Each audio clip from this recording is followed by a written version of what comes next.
This episode of Building Rapport is brought to you by GWT2 Energy Consulting Services. For more information about them, make sure you check them out at gwt2energy.com. War Rapport family, it's your boy Mike G here with my guy C. Joe. We got a special guest for you guys today.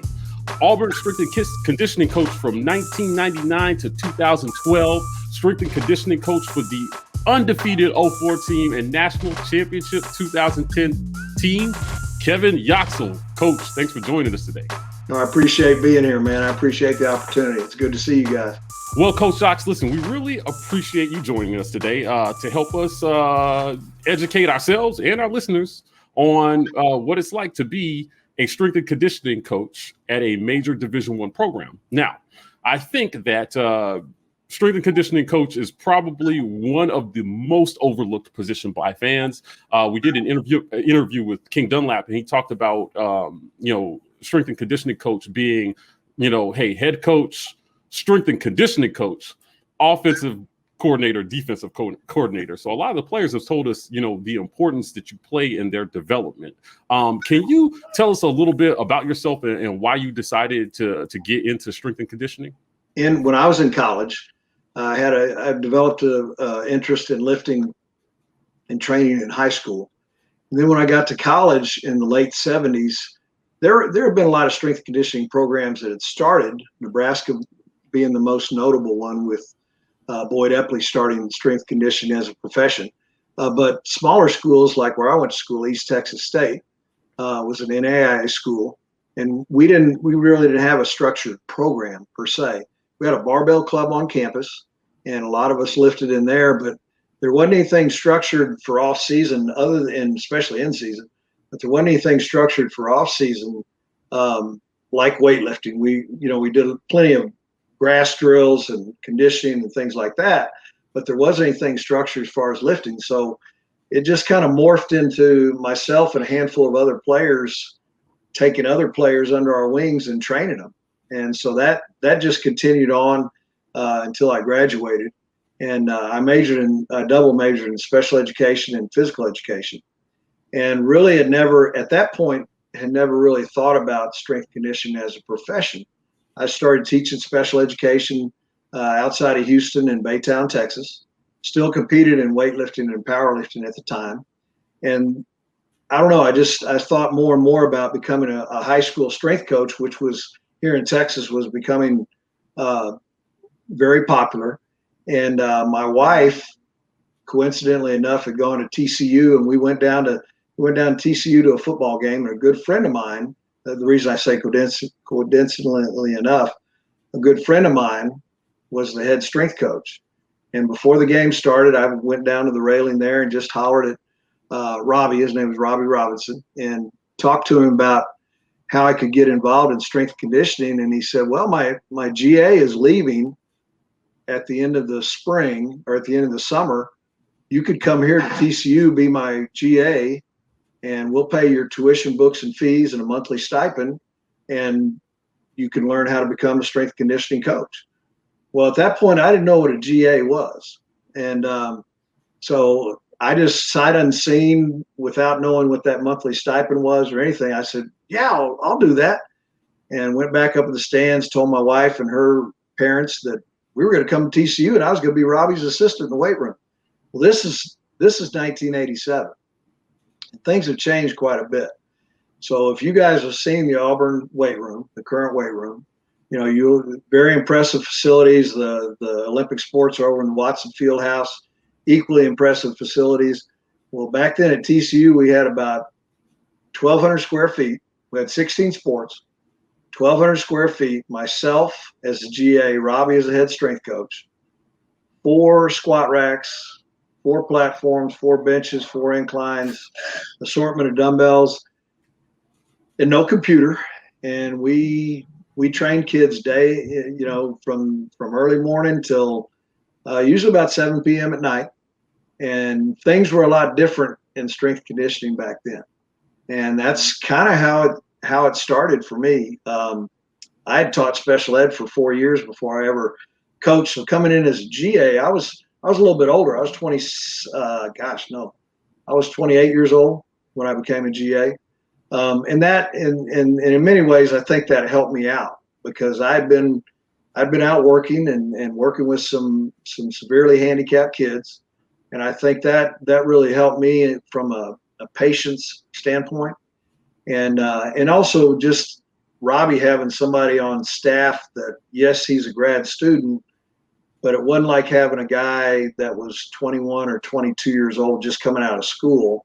I was married, and I think it gave him a little bit more confidence in me being able to program for athletes and things like that, which he threw me into the fire, as far as programming and things like that. And so I got an education pretty quick. And then a year and a half into it, Robbie, and this will tell you about salaries these days too, and back then, Robbie received an offer from his high school, Mesquite High School in the Dallas area, to come back and be the defensive end coach and the strength coach. And that meant a huge pay increase for him compared to what he was making at TCU at the time.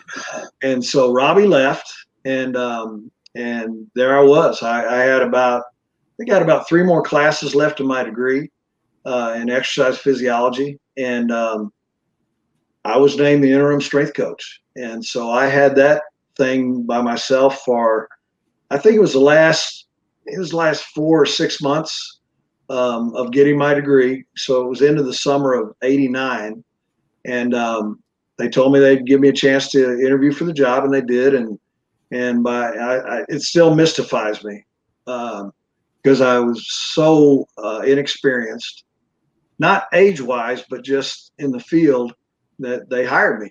And that's, my whole plan was to go back to teach special ed and be a high school strength coach. And that eventually happened back here in Texas, but it was about 30 years after that I made that full circle. So that started out at TCU. I followed Coach Wacker, the head coach, a couple of years later to the University of Minnesota. Was there for about 3 years, and that's when Jeff Pittman worked for me at the University of Minnesota. Left there, went from, you talk about change in scenery and climate. I left Minnesota and took the head job at UCLA, and I was at UCLA for 3 years.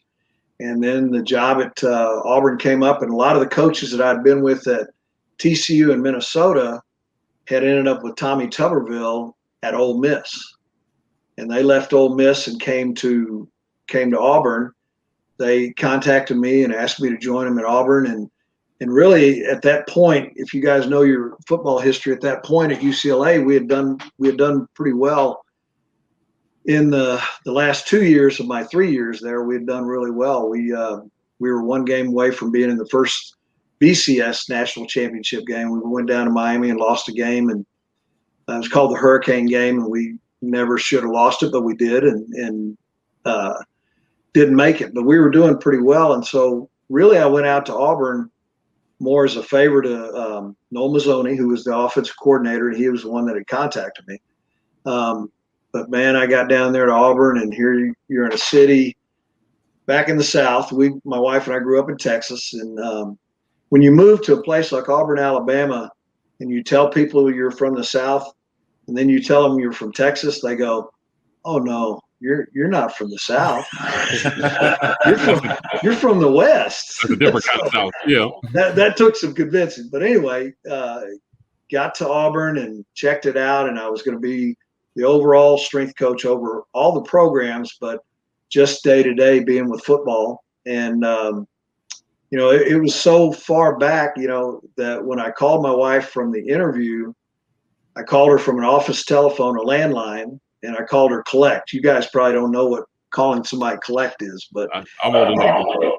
Okay. Well, called my wife collect, and I said, "Hey, we're going to do this." And so that led to 14 years at being at Auburn. Our son was 5 or 6 when we moved to Auburn, and our daughter was barely 2 years old when we moved to Auburn. They both ended up graduating from Auburn High School, and it just really worked out well. Very blessed to have been there that long. Coach Yox, man, we talk to a lot of players who basically credit you for them becoming the players or playing a vital role in them becoming the players that they are or became in their professional careers. I look at your route to getting to Auburn. Who do you credit with your development as a strength and conditioning coach? Who stands out as someone that you've learned from, that you've gleaned from to basically work with kids and develop them to be better? Great question. It wasn't any one person. It started with Robbie Robinson, who I mentioned earlier, taking me in. Robbie and I had known each other throughout college, but just taking me in and trusting me. But then from there, man, it goes to Al Miller, longtime NFL strength coach, who actually was one of Bear Bryant's strength coaches at Alabama at the beginning. But Al is a dear friend, and he was in the NFL.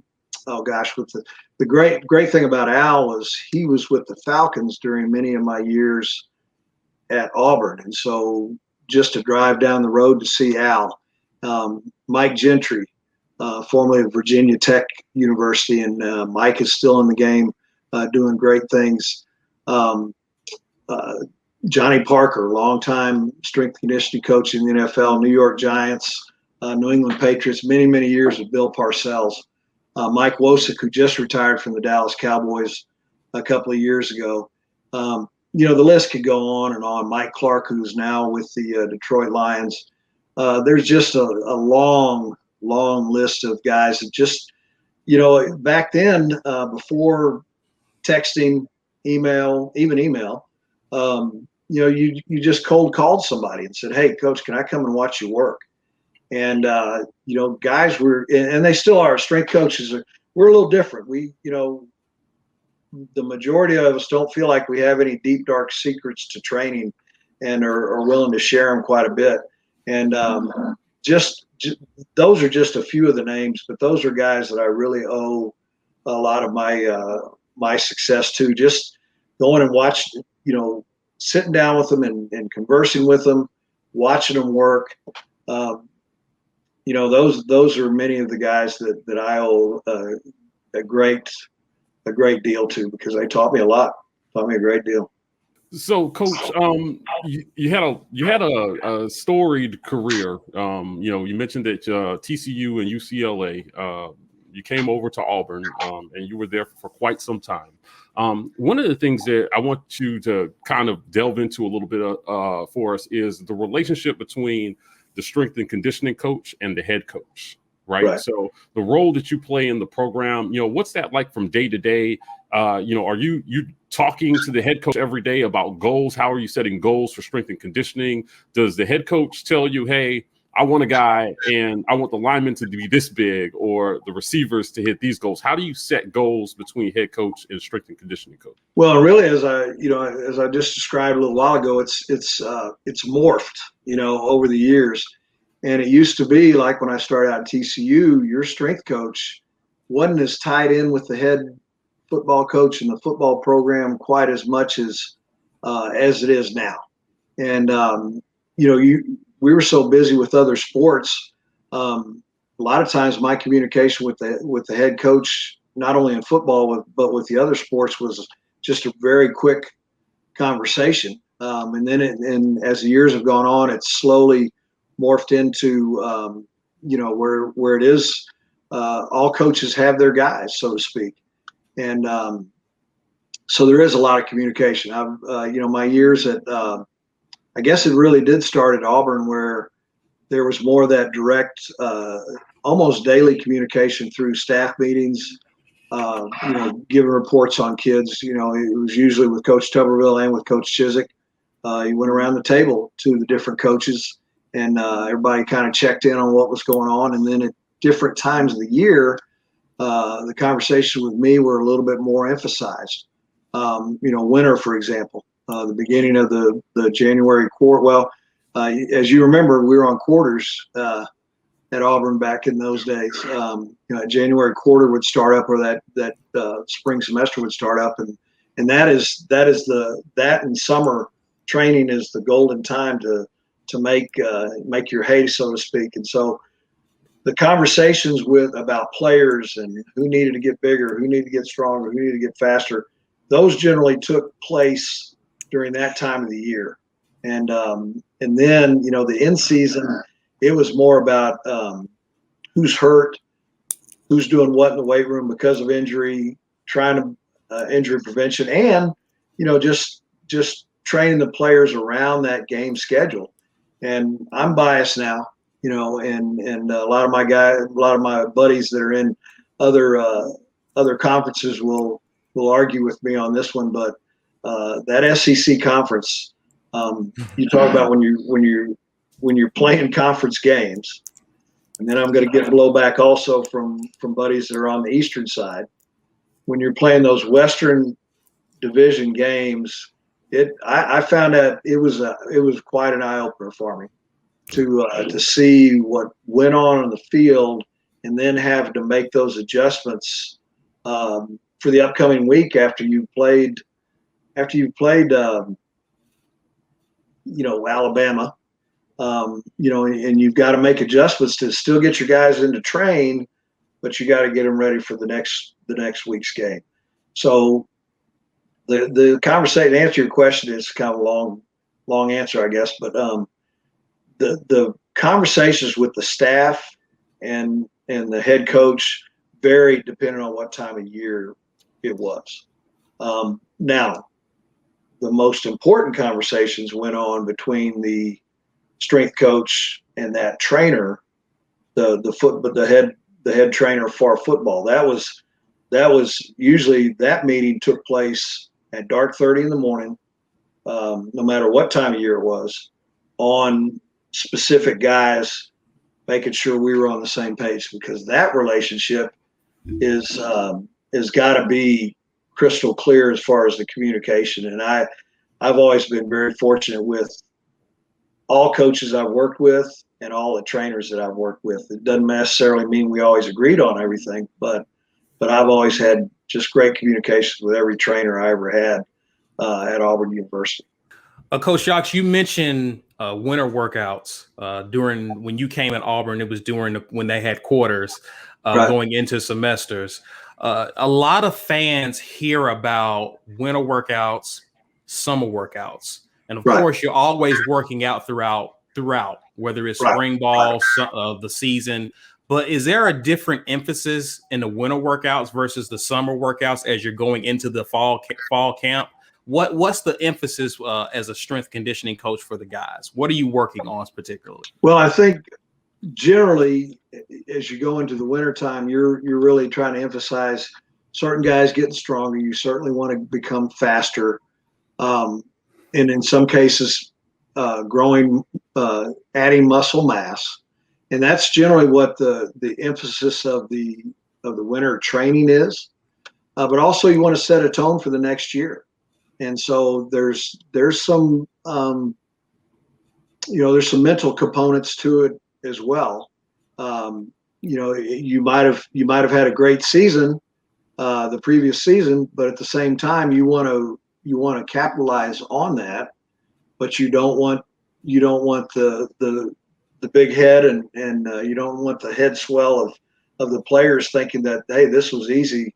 You almost have to reset and let everybody know that, hey, that season's over with and now it's time to move on. And so whenever we had years like that, my whole mantra mentally was, okay, that one's done. Nobody cares now. And now it's time to move on, because the one year I'm wearing one of our winter conditioning or summer conditioning t-shirts.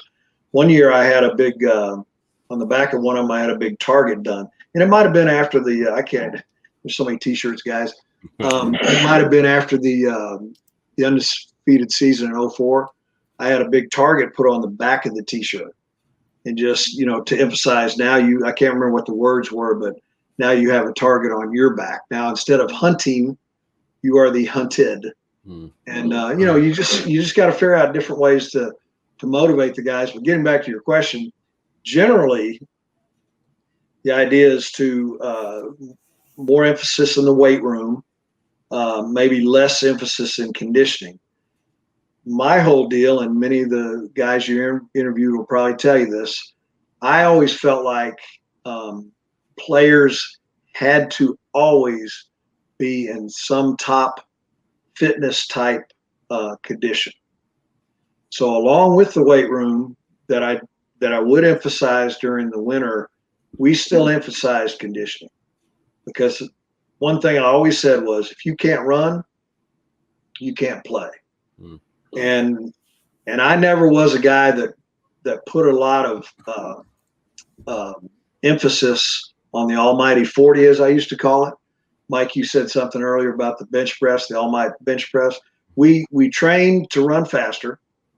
We trained to get stronger in the bench press, but I didn't overemphasize those things. But getting back to, if you can't run, you can't play. If you can't get from point A to point B, whether it's straight ahead, laterally, whatever the case may be, if you can't get those strong legs and those powerful legs and hips over there real fast, then you're going to be I used to tell guys all the time, if you can't move, you're going to stand next to me on the sideline, because you're not going to play. And so the emphasis, and I'm not saying that, nothing I'm going to tell you tonight will I ever claim was revolutionary, okay? But we generally, every workout session, very rarely did we ever have a workout session that didn't include conditioning. And most often that conditioning was before we went to the weight room.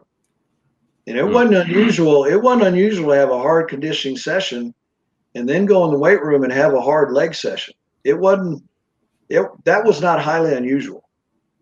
Because, again, Mike, we were talking about bench press earlier. You play, the guys, and men and women, all athletes, generally compete on their feet. And it generally means some type of movement. And so, whereas the conditioning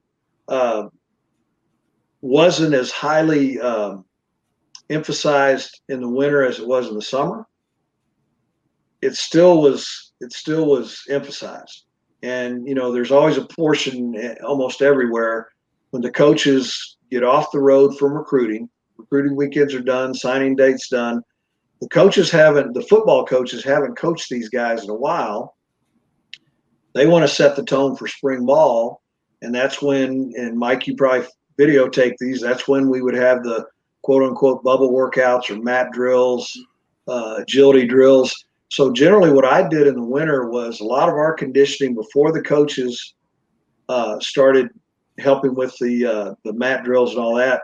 We did a lot of linear or straight ahead conditioning. So we ran a lot of full gassers, half gassers, 110s, 90s, 80s, 60s, 40s, 20s. And I emphasized things like, not only would you run a 20-yard sprint, but you had to push up off the ground and run that 20-yard sprint, or you had to be sideways to the start line and push up off the ground and turn and run.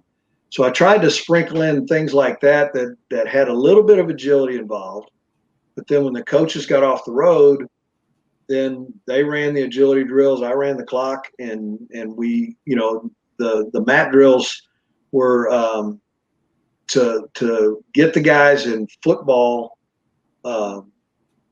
playing or practicing shape, a lot of change direction. We threw everything straight ahead out the window. By the time we got to mat drills, I generally would have done all my timing, our jump testing and all that kind of stuff beforehand, because then it was time for football. And all that testing that they do at the combine, and all that stuff's important. All those measurables are important. You want to know if you're improving in your program. You want to know if you're getting faster, if you're getting more powerful by jumping vertically and horizontally. All those things are important. But the bottom line is, you got to play football. You got to be able to play football. So everything that I tried to emphasize, I got an ego just like any other strength coach. I wanted to go to our conventions and talk about who I had power cleaning over 300 pounds, who I had squatting over 500 pounds, who I had doing the almighty bench press over 400 pounds. I got an ego just like any other strength coach. But at the same time, I wanted these guys to be successful from what we did in conditioning, from what we did in the weight room, I wanted that success to be on the field in physical domination, finishing games when other teams didn't look like they could finish. And you know what? Quite honestly, we had some games where we didn't look like we could finish either. So I'm not saying we were immune from that, but that was the bottom line in the training that, and I think most strength coaches would probably answer that the same way. That was the bottom line in the training these guys, was their success on the field. So, Coach, I want to stick with a theme here, because you're talking about functional training. Doing things that are functional to things that you're going to actually do on a football field, rather than just exercising or lifting just to lift.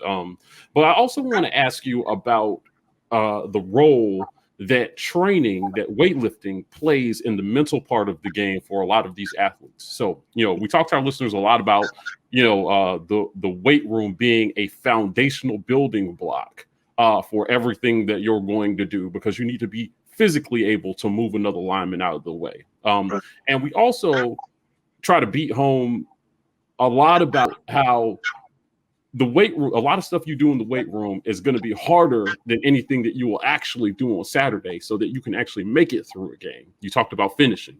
Can you talk a little bit about some of the things that you do in the weight room to get guys mentally ready to play football? Well, like most strength coaches, we all, men and women, strength coaches, we all started in this business having a love for the weight room.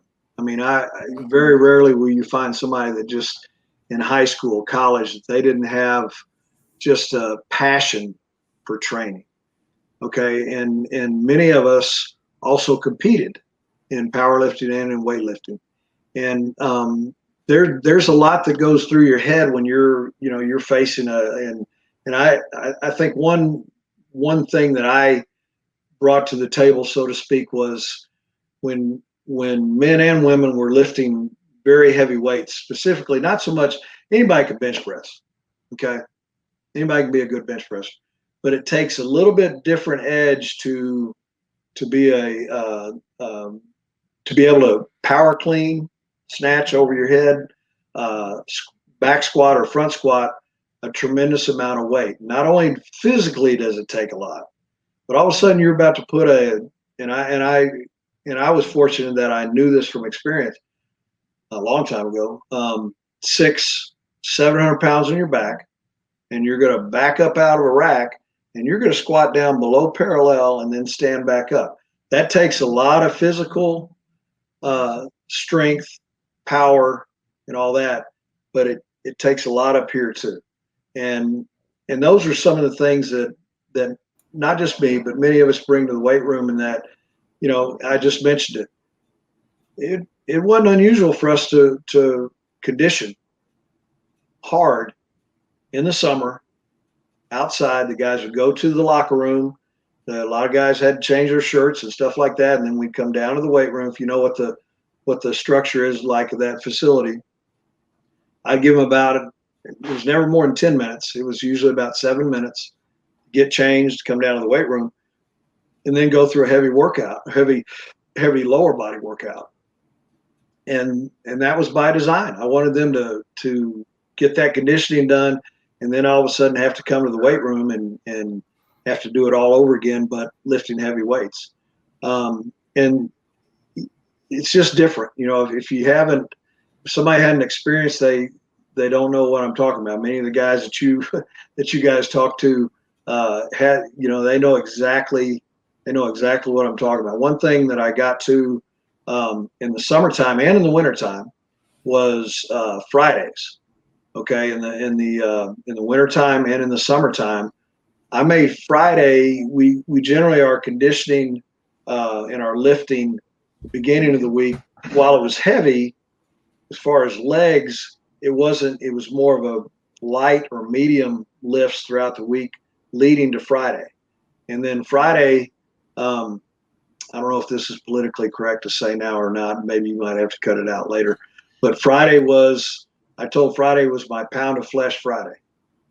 Okay. And so Friday, the guys knew that the workout was going to be flipped. Okay. we were coming to the weight room first, and it was either going to be a heavy back squat session, front squat session, or step ups, barbell step ups. I used that exercise just like we did back and front squat. I cycled it. We went heavy. Gosh, I don't want to get into too many names tonight, and I know you guys do, but I'd feel bad if I did. But I remember Mark Brown and Donatarius Thomas. One session they did. I remember this clearly. They did step ups where their thigh was parallel to the floor, okay, up onto the bench.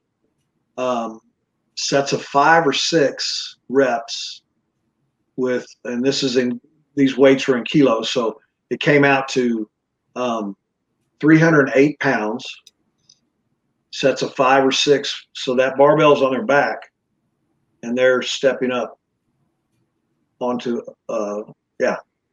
And then we would go out, and I don't know if they still have those big old wooden sleds that I had forever out there, but we would push wooden sleds. We'd push the wooden sleds, or we would do board pushes on the turf after they did all that. And Friday finisher is what the kids called it. But that was just because my whole thing was, yes, I wanted their upper body to be strong and I wanted their shoulders to be strong and all that. But if you didn't have that leg strength and that leg power and flexibility, you weren't bringing anything to the table. Again, you can't run, you can't play. And and much of that has to do with conditioning too. You can, the funniest thing to me is when it comes to all this testing and all these measurables on a pro day, a guy runs 240s. He's given a chance to run generally 240s. And a lot of times, I'd rather see how many times a guy can run that really good 40 about 10 times in a row, because that's what football requires. So I've always kind of chuckled about all these 40 times and everything and how much the trade-off is to actually playing a game of football. Coach Yoxall, just staying in the vein of strength and conditioning, the game has changed so much, and the emphasis on the sport of football has moved towards player safety. Right. We've even have rules that have been changed to account for player safety, right. Guys not being defenseless and whatnot. But there's also been concerns about what's happening off of the field. A couple of years ago up in Maryland, there was an incident where a kid was going through a workout, passed out afterwards, and died a few weeks later. And so, just talking to you, you've been in this for years.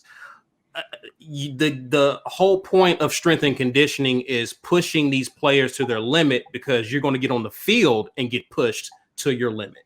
So that's the goal. But where's the line that where's the line as it pertains to pushing these guys to their limit to be able to play football yet maintain player safety? Where's the line there? Well, you guys are asking some damn good questions tonight. That's a tough line to figure out sometimes. It really is. And I think, and I can only speak for myself, okay? Because there were some times at Auburn when I had to give it a good hard lick. We had some instances there at Auburn where we went through some tough times with things of that nature. You just have to have a very good judgment. And I think one thing that has helped with these new rules is, and you got to figure out how to do it, but I think cutting back on the hourly requirements, the time requirements that the players can be mandatorily be at workouts, the discretionary times. When that first came out, hey guys, I wasn't happy about it. But in the end, the more I thought about it, it did have to do with player safety. And you just have to have you have to have good judgment. There's been more of a role of the trainers being able to step in. And again, there are times you can interview former trainers where, they kind of got that stink eye look from me, but it was all in the vein of protecting the players. and it certainly needed to be done. I mean, and again, I'm just going to speak for myself. There were, you probably already heard stories from players. I pushed hard, and there were, but the flip side of that is when you do know when to pull them back, you just know in your heart of hearts that you've got to get them back for that next workout, and so that's when you got to flip the switch a little bit and let them know how much you appreciated that work that they did and that they've made it. One of the things that I always did with players, and Mike King Dunlap will probably tell you, I mean, King struggled at times with conditioning. But one thing I always try to emphasize to the kids, I call them kids, to the players was you did it. You made it, and there were times when kids were like, Coach, no mas, I can't do it. And you just got to figure out how to massage it, push it, maybe give them a little bit more rest in between reps when they don't know they're getting that rest. Maybe cut down on that rest time when they don't know that they're getting that rest time. The guys used to joke all the time about my stopwatch because I always had two things around my neck. I had a stopwatch and I had a whistle. And they always joked about that stopwatch. They'd say, Coach, that thing's running fast today. And you just have to know when to manipulate those times and get a good read from your players. And I you talk about the things evolving now. The art part of being a strength coach, I hope will never truly get totally lost. But I think in some of these times of analytics where we have GPS tracking now and we have all sorts of ways to track effort and things like that, it worries me that the art part is getting lost a little bit. And that's one thing, if I'm ever blessed to continue to coach again, that I hope I don't lose, because you got to have that that ability to read a player, read a group of players. If you've got, if you're running a group of 70 or 80 players, you got to be able to read how that's going on. You got to be able to read how, okay, I need to use this group over here to help out these guys over here that are failing right now. And so you have to intermingle that type of stuff. But the new rules and things like that have come out, it's a double-edged sword. I mean, the bottom line is for the protection of the players, but at the same time, there's other parts of that rule that I think has led to deconditioning of some players as well. When, let's just face it, when guys are left up to quote unquote discretionary times, sometimes what they need to do that is not going to get done on their own, as well as if they were with their strength coach, but as if they were when they were with their teammates. So, Coach, I want to pivot a little bit here to some of these teams you coached, and I've got two very popular periods I want to highlight, but I want to start with the 04 team, the famous 04 team that went undefeated.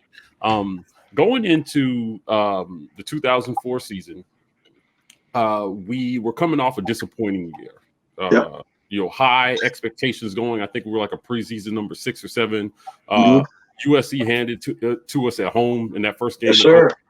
And we pulled out an unexpected win at the end of the season. And in that offseason, we had some very high-profile players that both made a decision to come back. We had Ronnie and we had Cadillac. Yep. And, there was a feeling that we might lose one and keep the other. And right. Those guys were talking to each other. And then, much to our surprise, they both decided to come back. Right. Now, can you talk a little bit about coming off a season like 03? How does, as a strength and conditioning coach, in tandem with your head coach, how do you reassess goals maybe coming off a disappointing season, headed into a year like that, when you have two NFL backs who ended up 2 and 5 in the draft, that following draft, right? Pretty amazing. We had 4 first rounders that year. Yep, Jason and Carlos Rogers as well. Yeah. So can you talk about what do you reassess coming off a disappointing season that catapults you into an undefeated? Well, again, off season to every strength coach is very important, and it was always one. Every off season, I just looked at as a challenge. Okay, what can we do? What can we do better? And yeah, we were very disappointed coming off of 03, and then to have guys like that still on the team to come back, and we lost some really great players after that too. After that year, and we just knew our backs were against the wall. And I remember different summers, and I remember that summer being just a really good summer. There was no, not that there was before, but you would think with the talent that we had that there'd be a lot of egos involved. And you just mentioned two great examples. Those two guys, I don't know that I would have ever been able to coach two caliber running backs like that in the same backfield. And other things came together too. Al Borges became our offensive coordinator. Al and I had worked together at UCLA, and Al, we had some great backfields at UCLA, and he knew how to mesh those things together. So I think it was just a culmination of a lot of good things coming together that summer. Not that I worked any magic, but the players just, from the winter into the summer, they just came to work, and they were disappointed. They were as disappointed as the coaches were on that season. There was all other political things going on as well, and in the program, and I think it was just a kind of I think the staff, the players, just kind of had an us against them mentality, and it just kind of all came together, and I'll forever be grateful because of that. But I can't, I don't know there was ever any one thing that I can hang my hat on about all that. I do remember this, that after we won that Sugar Bowl, I was in contact with some players that weren't there. Reggie Torbor, Carlos Dansby, just to name a few. And I told those guys they were as much a part of that undefeated season as the guys that were actually playing that season and on the field that night that we beat Virginia Tech, because they set that foundation when Coach Tuberville got here. They went through some really tough times. The guys on that team learned from that, and that, I think that helped set them on that path to the undefeated season as well, learning from guys like that. This episode of Building Rapport is brought to you by GWT2 Energy Consulting Services. For more information about them, make sure you check them out at gwt2energy.com.